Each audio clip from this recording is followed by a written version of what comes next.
Salut tout le monde, j'espère que vous allez bien.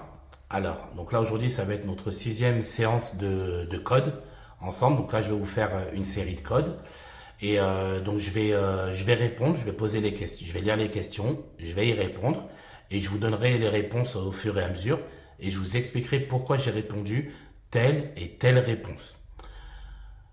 N'hésitez pas à vous abonner à la chaîne si ce n'est pas déjà fait, à mettre un like à la vidéo et à mettre un petit commentaire si je vous ai été utile, si la vidéo vous a plu.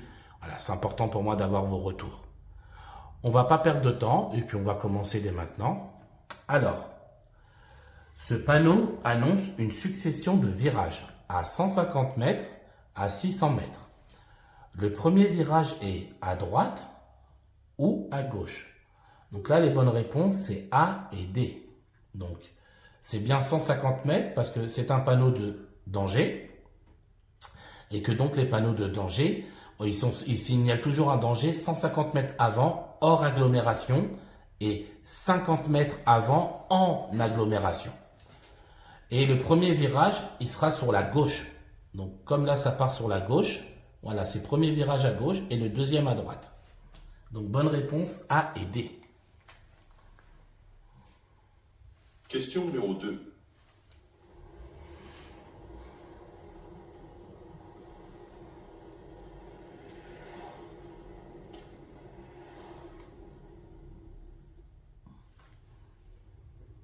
Je ralentis. Alors, je ralentis, je m'engage, je m'arrête, je laisse passer les véhicules arrivant en face. Donc, bonne réponse B et C. Donc là, j'ai un stop, donc forcément, je m'arrête et forcément, je laisse passer les véhicules arrivant en face, vu que je dois laisser passer tout le monde, vu que je suis un stop. Je tourne à gauche, je cède le passage à gauche, je ralentis et je passe avec prudence. Donc les bonnes réponses, c'est B et C. Donc là, je tourne à gauche, je ne cède pas le passage à gauche, mais je devrais céder le passage, ah ben non, non plus à droite parce que c'est un sens unique. Vous voyez, il y a le panneau là. Donc là, je cède le passage à personne. Par contre, je ralentis et je passe avec prudence car c'est assez étroit. À 150 mètres, je vais aborder une chaussée à double sens de circulation comportant 3 voies. Dans mon sens de circulation, la vitesse sera limitée à 80 km ou 90. Donc là, les bonnes réponses, c'est A et D. Donc à 150 mètres, il y aura bien une voie une chaussée avec 3 voies, hein, 2 dans mon sens et une dans le sens inverse.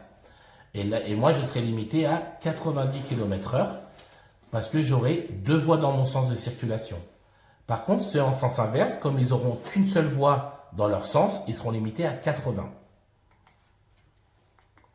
Je surveille le comportement des véhicules qui ont le clignotant gauche activé, qui n'ont pas le clignotant gauche activé, enfin le clignotant activé. Donc là, les bonnes réponses, c'est A et C.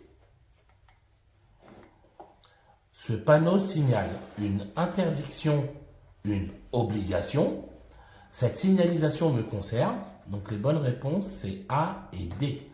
Donc ce panneau signale une interdiction, c'est interdiction de tourner à droite. Cette signalisation me concerne. Donc la réponse est non. Alors, parce qu'en dessous, il y a un petit panonceau et je crois que c'est écrit 3 tonnes 5. Attendez, Question numéro 6. on va attendre que ça zoome. Ce panneau signale une interdiction. Réponse A. Voilà, vous voyez, il y a écrit 3 tonnes 5, c'est-à-dire que c'est pour tous les véhicules de marchandises dépassant 3 tonnes 5. Moi, ce n'est pas mon cas vu que je suis dans un véhicule, dans une voiture normale, donc du coup, ça ne me concerne pas. Il est conseillé d'utiliser le ou les feux de brouillard arrière, les feux de route. La vitesse est limitée à 70 km/h, 50 km/h. Donc là, les bonnes réponses, c'est A et D. Donc oui, il faut utiliser les feux de brouillard, hein. Comme son nom l'indique, on est en plein feu de brouillard arrière. Enfin, on est en plein brouillard, donc il faut utiliser les feux de brouillard arrière, pas les feux de route. Et comme la visibilité est très mauvaise, on est limité à 50 km/h. Sur cet emplacement, je peux faire un arrêt pour déposer un passager, stationner. Donc là, les bonnes réponses, c'est A et D. Donc, je peux faire un arrêt pour déposer un passager? Oui, parce que ce panneau-là signifie interdiction de stationner, mais l'arrêt autorisé. Et donc, bien sûr, je ne peux pas stationner forcément vu qu'il y a le panneau. Dans cette montée, le croisement est impossible. Je dois reculer, le véhicule blanc doit reculer. Bonne réponse B, c'est le véhicule blanc qui doit reculer. Tout simplement parce que comme il est dans une descente, pour lui repartir ce sera plus facile. Si moi je recule, je risquerais d'avoir plus de difficultés à remonter. Le véhicule rouge continue tout droit à cette intersection. Il bénéficie de la priorité de passage par rapport au véhicule vert. Donc là, la bonne réponse, c'est oui. Parce que le véhicule vert, il tourne, il va couper la route du véhicule rouge. Donc du coup, ce sera priorité au véhicule rouge. Question numéro 11.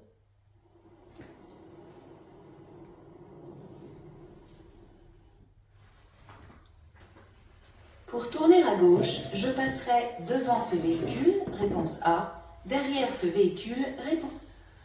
Alors, pour tourner à gauche, je passerai devant ce véhicule ou derrière ce véhicule? Donc, bonne réponse B.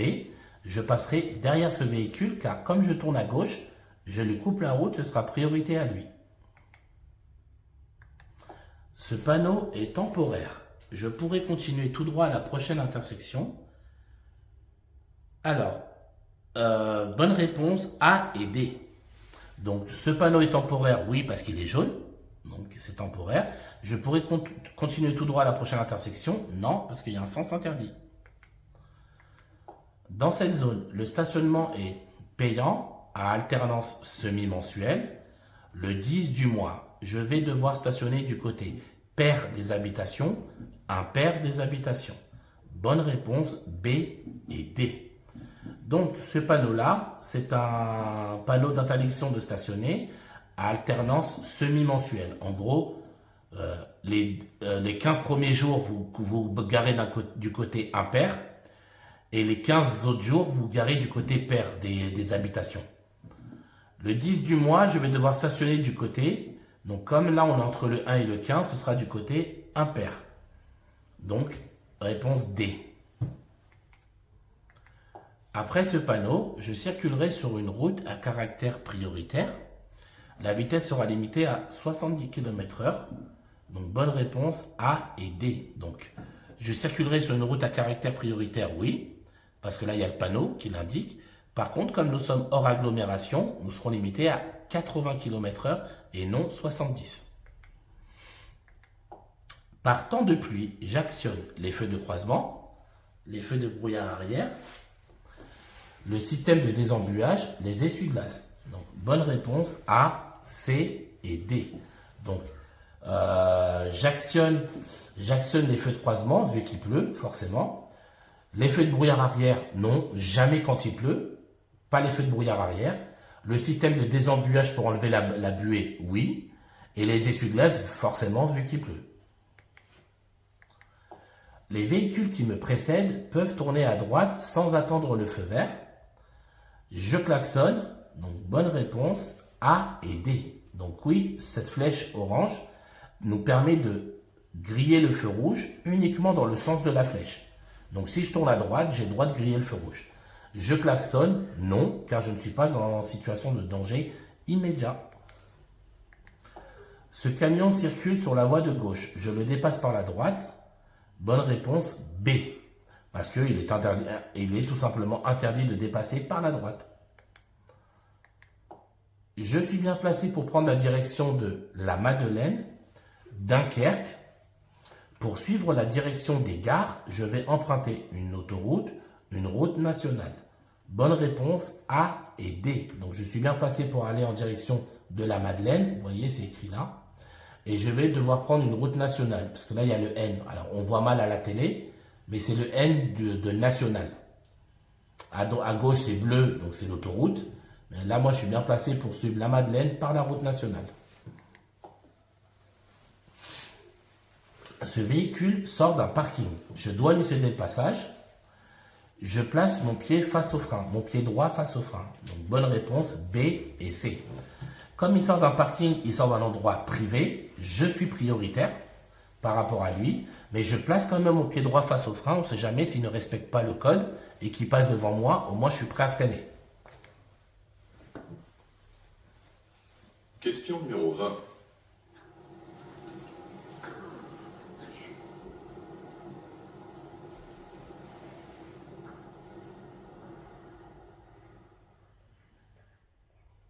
Je souhaite continuer en direct.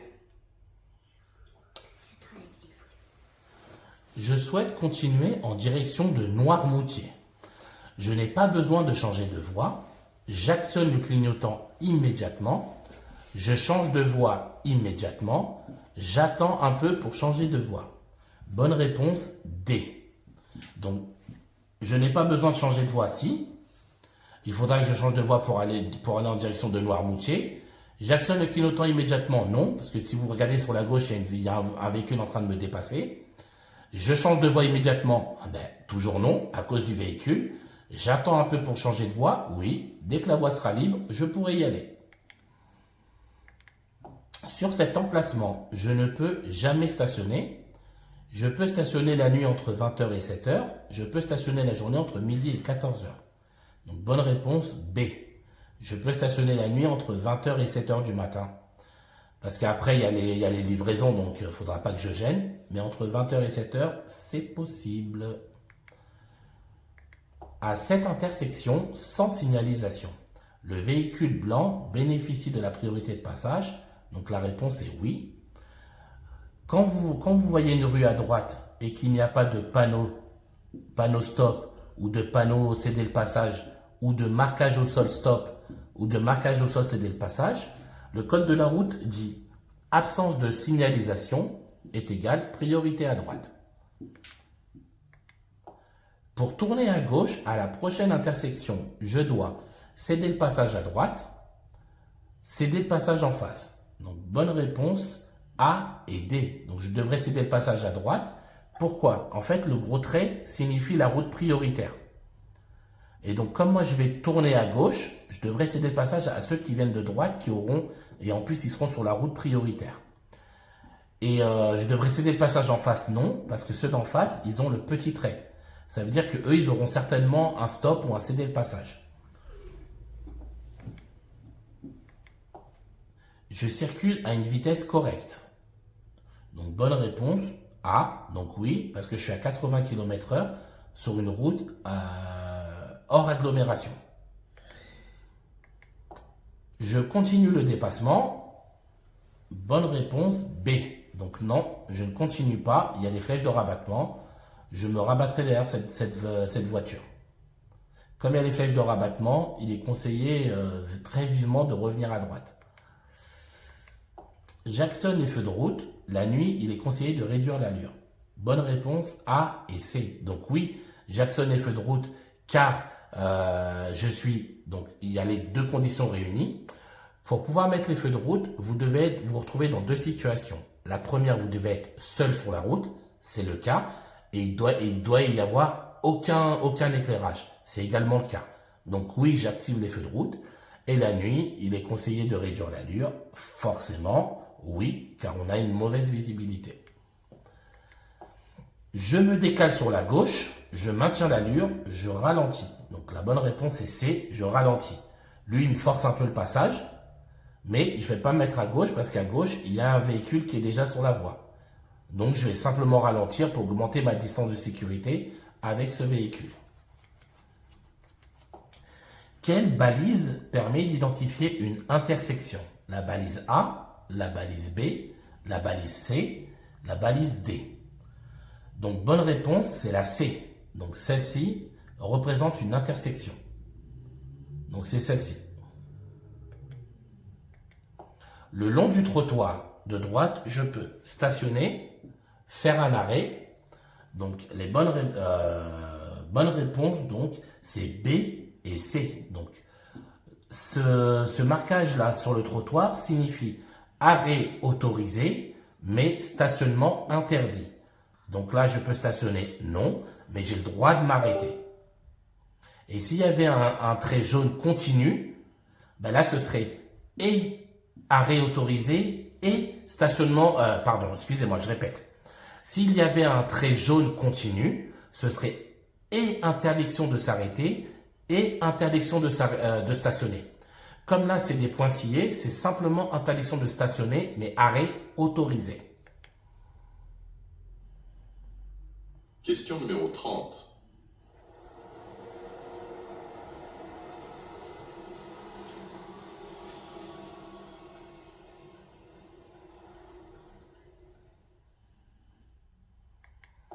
Je souhaite tourner à droite à cette intersection. Je ralentis et je tourne immédiatement.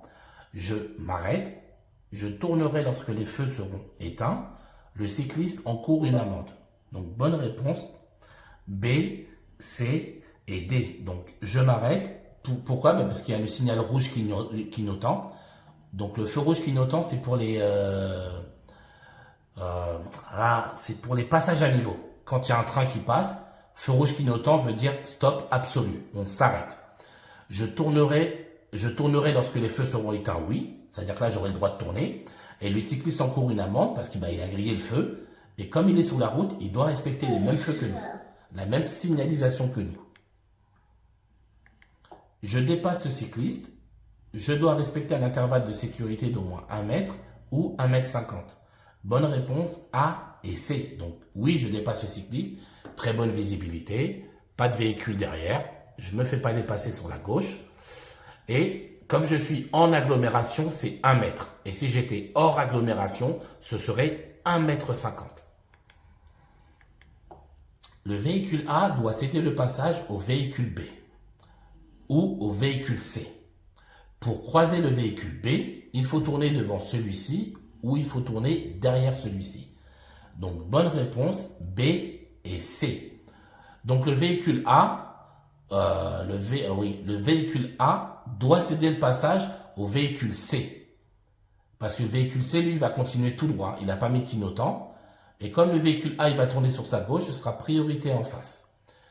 Pour croiser le véhicule B, il faut tourner devant celui-ci ou derrière celui-ci. Donc, pour le croiser, il faudra passer devant celui-ci. Donc, bonne réponse B et C. Le marquage au sol autorise le dépassement. Je dépasse. Bonne réponse A et D. Donc, le marquage au sol autorise le dépassement de mon côté. Donc, j'ai le droit de dépasser et de revenir. Mais je ne dépasse pas. Pourquoi? Parce qu'il y a un virage et la visibilité n'est pas bonne. Comme il y a un manque de visibilité, je refuse de dépasser. Pour aller tout droit, je dois obligatoirement m'arrêter ou je dois céder le passage. Donc, bonne réponse B et C. Donc là, quand un feu clignote jaune au milieu, ça veut dire qu'il ne fonctionne pas. Comme il ne fonctionne pas, on applique la règle du panneau qui est collée au feu. Et s'il n'y a pas de panneau, on appliquera la règle de priorité à droite. Donc là, le feu ne fonctionne pas, vu qu'il clignote au milieu. Donc, on applique la règle du panneau. Et ce panneau-là, c'est un panneau de céder le passage. Donc, je devrais obligatoirement m'arrêter, non, parce que ce n'est pas un stop. Et je devrais céder le passage, oui.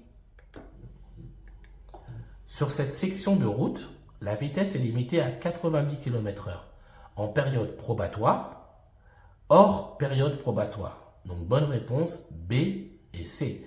Donc, sur cette route-là, la vitesse est limitée à 90 km/h en période probatoire. Non, c'est tout le temps. Et hors période probatoire, oui.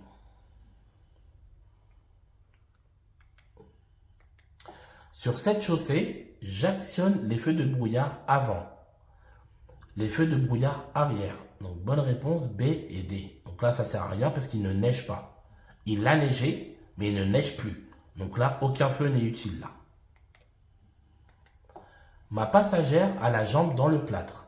Je peux m'arrêter sur cet emplacement, stationner sur cet emplacement. Bonne réponse B et D.